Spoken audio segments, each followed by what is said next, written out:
दरभंगा और मुजफ्फरपुर में डॉक्टर बैठे हैं। उन्होंने अनुसंधान किया है, पढ़ाई किया है बीमारी के संबंध में। अलग अलग अंग का डॉक्टर है, छाती विशेषज्ञ, मस्तिष्क विशेषज्ञ, हड्डी विशेषज्ञ, विभिन्न प्रकार के डॉक्टर हैं।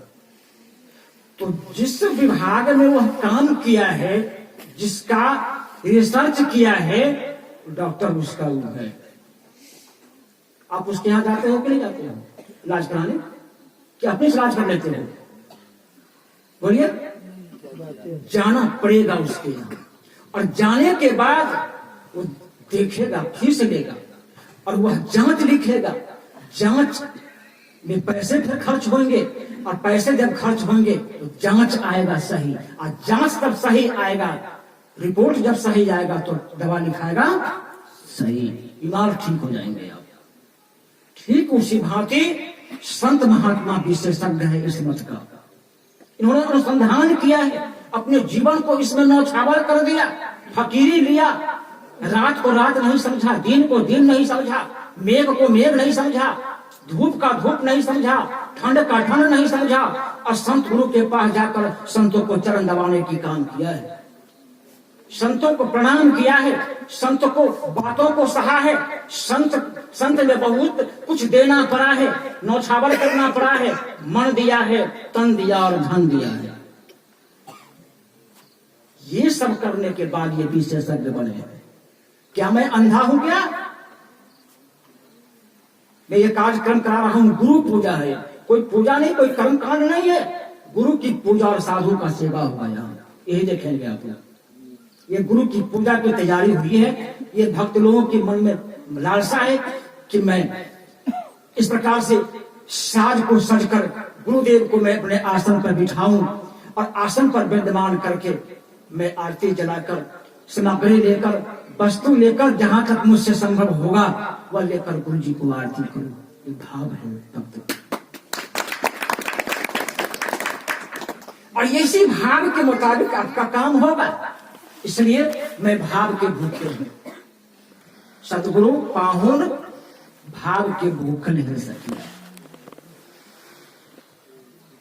आप लोग भी भावुक बने, सभी लोग बने।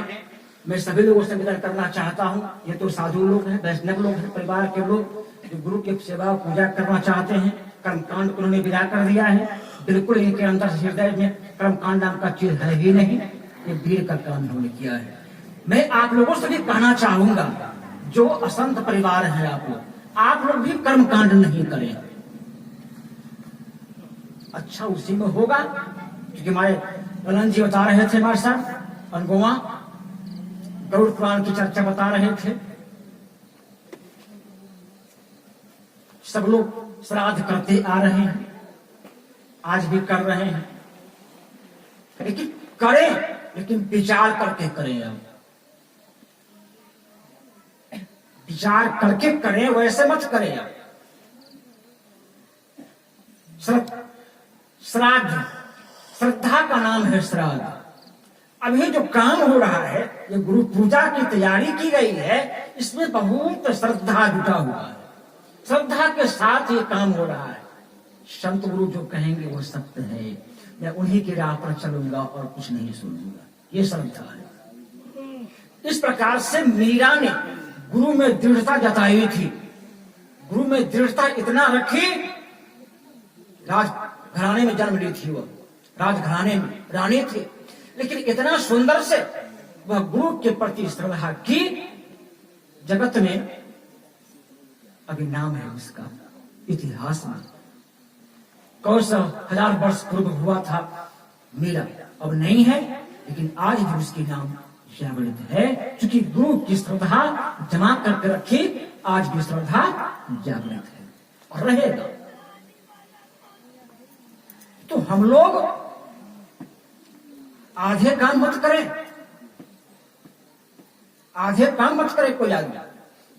जो काम करना चाहते हैं पूर्ण कर दे आप। क्योंकि जब बच्चे मैट्रिक पास कर जाता है तो उसकी विषय 3 विषयों में विभक्त होता है, आर्ट, कॉमर्स और साइंस। बच्चा को क्या बनना है, मस्तिष्क उसका काम करता है। हमको अकाउंटेंट बनना है तो क्या लेगा, कॉमर्स लेगा, बैंकिंग की तैयारी करेगा, सब बात जान जाएगा, विभाग है। जिसको आर्ट करना है, सीओ बीओ बीडीओ क्या क्या सब होता है इसमें, एयरलाइन नेता वगैरह सब इसी से बनते हैं। और जिसको डॉक्टर इंजीनियर बनना है तो साइंस लेना पड़ेगा, बहुत भारी विषय। डॉक्टर होते हैं, वो कुर्सी उनकी होती है और बीमारी को देखते हैं और दवा लिखते हैं। सभी लोग कर लेंगे क्या? और जो डॉक्टर का काम है वो चले जाइए बैंकिंग वाला कोई अकाउंटेंट वाला के यहाँ देखेगा बीमारी देखने का ताकत है उसमें, इसलिए नहीं, वो विषय कुछ लिया था दूसरा, इसलिए वो नहीं कर सकता है।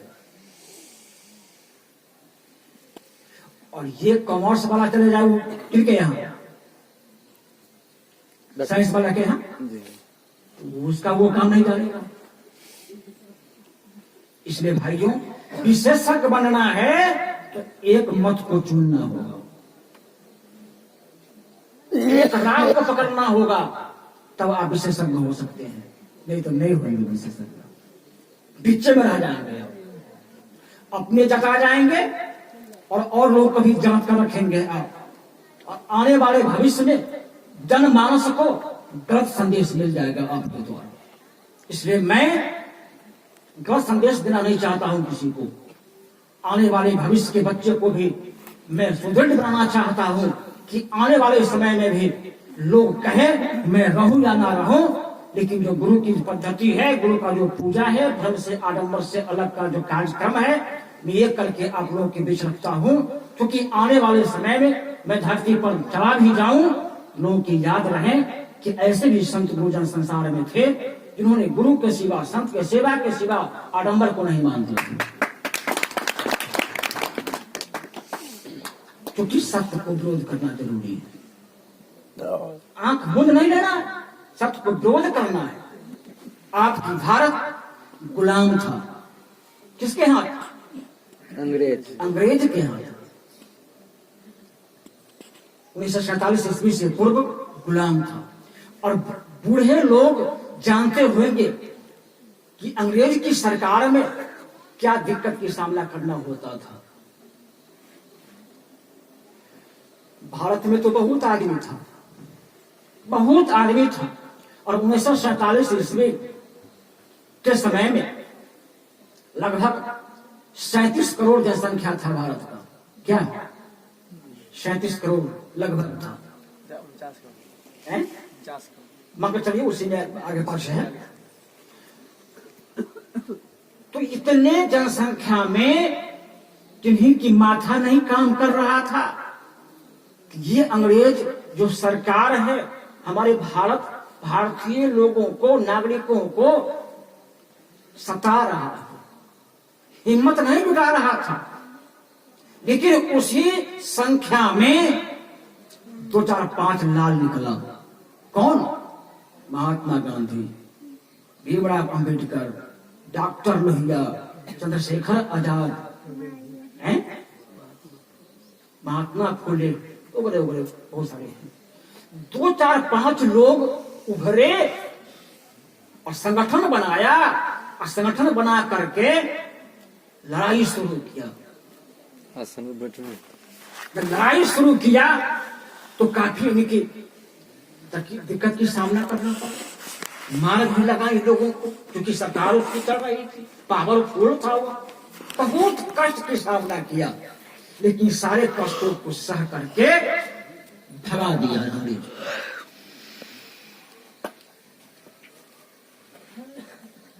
आज स्वतंत्र है ना लोग, तो ये सारे लोग तो विरोध नहीं कर रहे थे। ये 2, 4, 5 आदमी ऐसे हुए जो विरोध किया और अपने हक को लड़ाई लड़ करके अपने हक को अपना लिया। इसलिए आप लोगों से मेरा निवेदन है कि अपने हक की लड़ाई अवश्य लड़िए।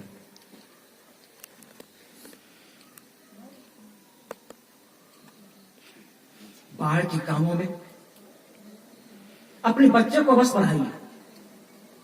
जो परिवार हैं कर्म कांड से हटकर किसी भी प्रकार के कर्म कांड मत करें। अब बच्चे को शिक्षा दें, बच्चे को ऊंचाई तक पहुंचाने का प्रयास करें।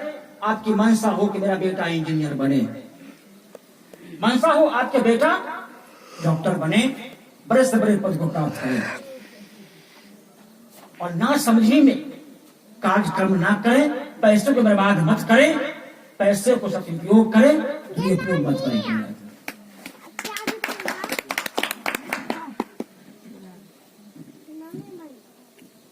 आज देखेंगे आप लोग गुरु पूजा हो रही है, और गुरु पूजा के तहत दान भी करेंगे ये परिवार। मुझे अंदाजा लग रहा है कि ये परिवार दान करने के लिए भी वस्तु रखे हुए हैं। अब क्या रखे हुए हैं दान करने के लिए, वो समय आपको बताएगा। जब समय आएगा तो आप लोग देखेंगे, और दान किनको देंगे ये भी देखेंगे आप लोग। पात्र को चुनना होगा दान देने के लिए। जैसे तैसे लोगों की दान देना नहीं चाहिए। याद कर लीजिए, आप लोग सीख लीजिए। आज दान दीजिएगा पात्र को, दान कुपात्र को नहीं दीजिएगा। नहीं तो कुपात्र को दान देने वाला व्यक्ति नरक को जाएगा, और लेने वाला व्यक्ति भी कहां जाएगा? स्वर्ग में, वो भी जाएगा नरक में। इसलिए दान देना, दान लेना, दान लेने वाले समझे कि मैं किस व्यक्ति से दान ले रहा हूं, और ये दान कहां तक कारगर होगा हमारे लिए। अगर साधु कोई परिवार है और कोई असंत है, कोई व्यक्ति, दान तो उसी को लोग देते हैं, महापात्र को, पंडित जी को, आज के समय उसी को पात्र समझते हैं आप लोग, तो उसी को दान देते हैं। तो आप तो उसको दान दे दिए, ठीक है, तो दान देने वाला तो दे दिया, लेकिन वह व्यक्ति समझे कि हम पात्र हैं कि नहीं दान लेने वाला। क्योंकि साधु का वस्तु मेरे पास आया है, साधु का वस्तु मेरे निकट आकर के, साधु का वस्तु में कांटा होता है। क्या होता है? कांटा होता है। तो कहा साधु के वस्तु में बड़ा बड़ा दांत। क्या है? बड़ा बड़ा दांत है। अब भजन करे तो पचे, और नहीं तो फाड़े आटे को फाड़। याद कर लीजिएगा, दान लेने वाले व्यक्ति जरा संभल कर लीजिएगा दान साधु से। इसलिए पात्र को दीजिए। पात्र हमारे साधु संत बैठे हैं यहाँ, ये गुरु का भक्ति करते हैं, गुरु के साथ समर्पित हो चुके हैं, गुरु के शब्दों को स्वीकार कर लिए हैं। ये महापात्र, ये हमारे साधु हैं। महा मतलब सुंदर, पात्र अच्छा बर्तन, अच्छा बर्तन है ये, अच्छा वस्तु है यह संत गुरु।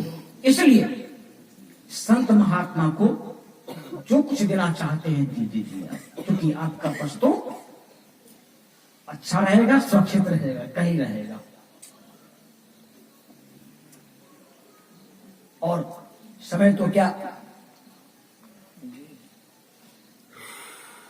हमारे श्याम साहब जी, अगवा साहब जी बता रहे थे आप लोगों को, धुंधकारी के संबंध में कुछ बताया आप लोगों को। मैं इसको पूर्ण रूप में आपको दर्शा देना चाहता हूं, क्योंकि माहौल उसी प्रकार का चलाया जा रहा है। सब लोग अपने पितर को कर्मकांड के द्वारा मुक्ति दिलाना चाहते हैं। यही न मनसा होता है लोगों को कि ये कर्मकांड के द्वारा हमारे पितर, हमारे पिताजी, हमारी माँ इस कर्मकांड के संपन्न होने के बाद मुक्त हो गए। यही सोच है लोगों का। लेकिन अगर हुआ कि नहीं वह मुक्त, इस पर तो आप डिसीजन नहीं कभी लिया, कभी अनुसंधान नहीं किया। करना चाहिए, रिसर्च करना चाहिए। हम लोग वेद, पुराण, भागवत, गीता, स्मृति, शास्त्र, सभी शास्त्र को हम लोग पढ़ते हैं, कुरान को ही पढ़ते हैं। कोई शास्त्र हम लोगों से वंचित नहीं है पढ़ने से।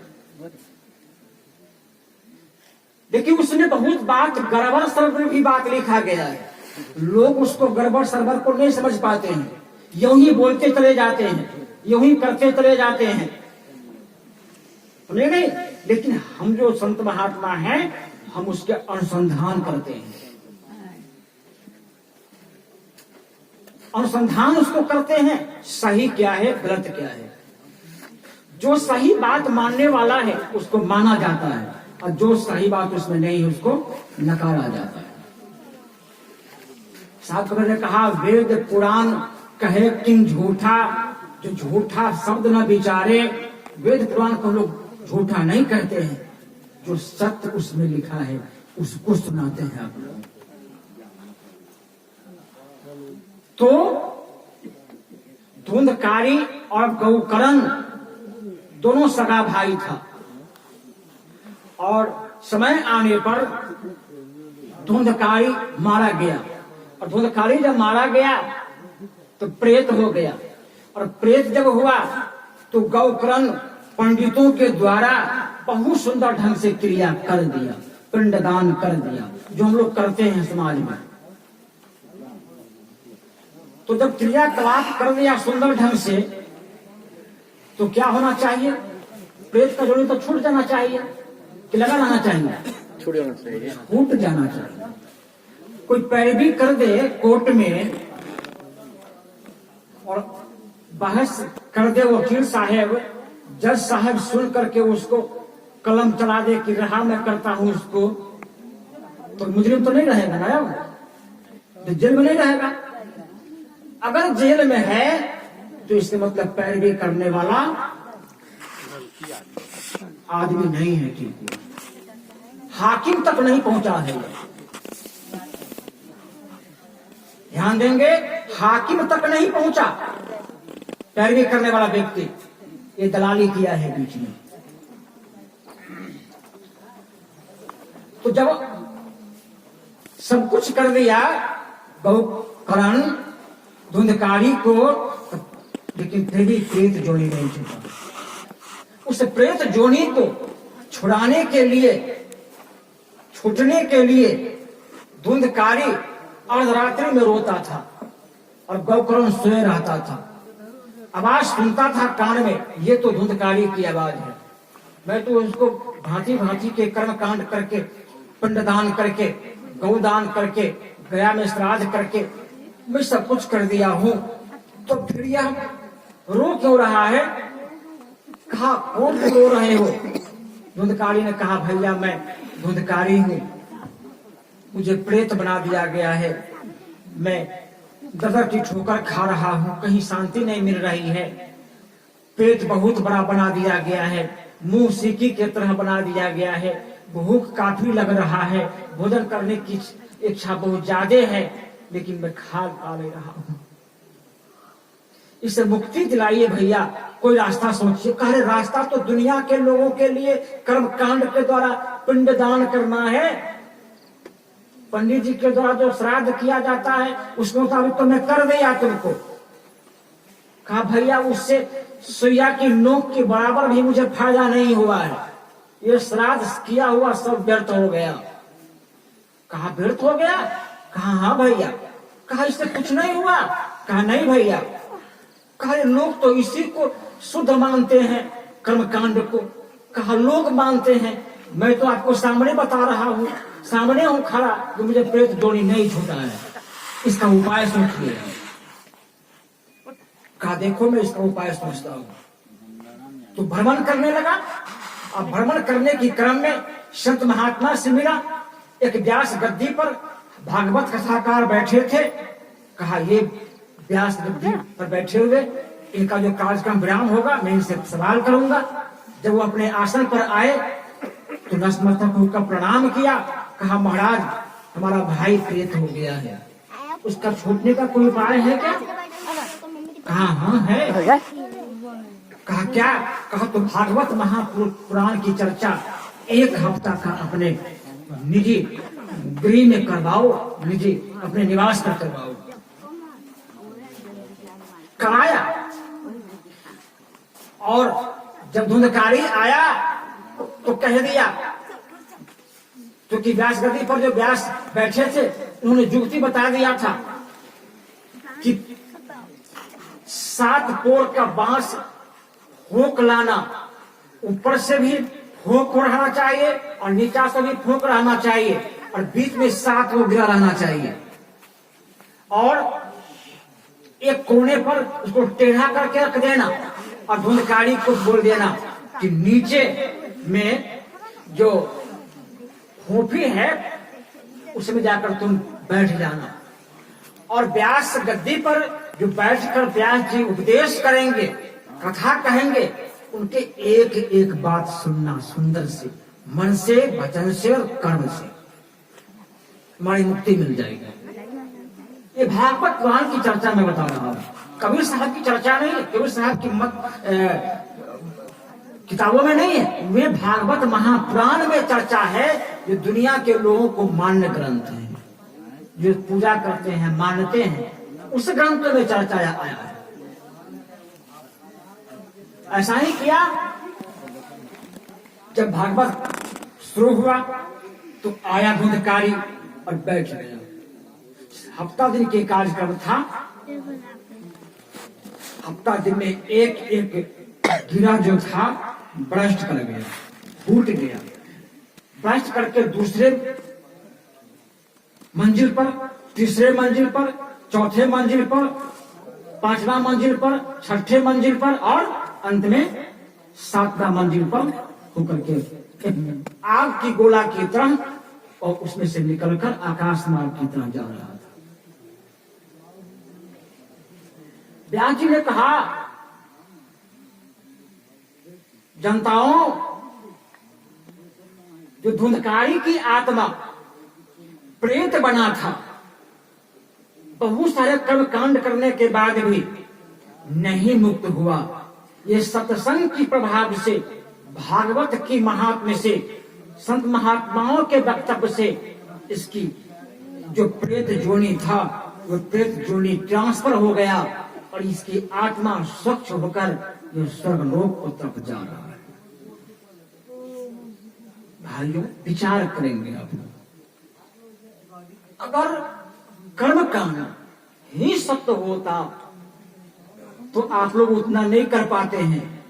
गौ दान दिया था, सोना दान दिया था, सेज दान दिया था, पलंग दान दिया था, जमीन दान दिया था और विधिगत रूप से उस कार्यक्रम को कर दिया, फिर भी नहीं छूटा प्रीत जोड़ी। तो नहीं छूटा तो